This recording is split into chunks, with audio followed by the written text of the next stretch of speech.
So it's a very basic app with 2 tabs. Now, the shell of the app is a Swift app, but the screens inside are going to be built with React Native.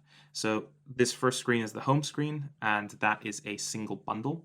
And then we've also got a remote screen, which is another bundle. So these are 2 different JavaScript bundles. They're 2 different React Native apps that are being deployed independently from each other. And we're going to go and make some edits to just showcase how this would work. So on the home screen right now, I've got a little carousel, which has a bunch of different cars that I wish I had in my garage, but I don't. An Audi A4, a Bentley Continental, and best of all, a 1970 Opel Corsa with 203,000 miles. So we've got some nice looking cars here, I promise you. And so we're going to go in and make some changes. Now, I've got a little bit of feedback on this, how I can make it a little bit better. So firstly, good morning. It always says good morning. Probably not accurate right now when I'm recording this, when it's in the evening. So we're going to go and change that.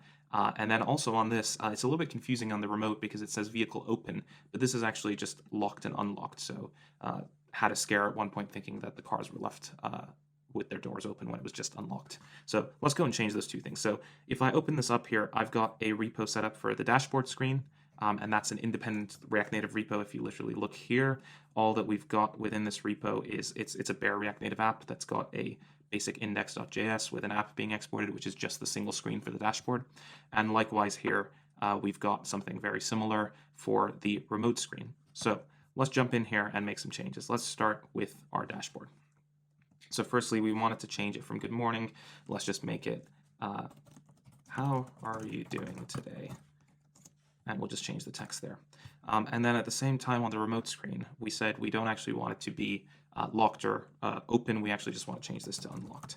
So let's go ahead and change that. And then what we're going to do is we're going to trigger a code push here. So I've got a script here that will run a generation of the bundle, and then afterwards, likewise here, we're going to do a code push here, which will generate the bundle, and then it will make a call to App Center to effectively push these bundles to the cloud. And so that's doing that right now. It's going to do a release. And so if we go into the native side of the code, I've just taken some of the code as snippets. This is very POC and very draft, but just to give you an idea, the way that it works is we've got a React Native view controller, and this view controller uses CodePush's bundle URL to access a specific resource, and that resource is going to be passed in by the tab views to say, I want to access the dashboard screen or I want to access the remote screen.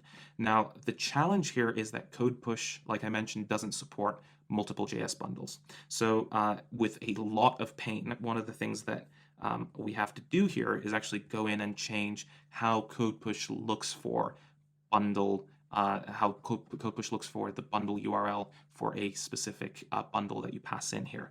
So when we actually call codepush.bundle URL and pass in the resource, we needed to go in and modify the actual implementation for it to actually check and make sure that it's not querying for the same file. So it always assumes that you have one bundle, and in this process what we've done is we've gone in and changed it so that it checks for the actual file name and compares those together. This is very rough, very crude. It's just to get it working with the 2 different bundles.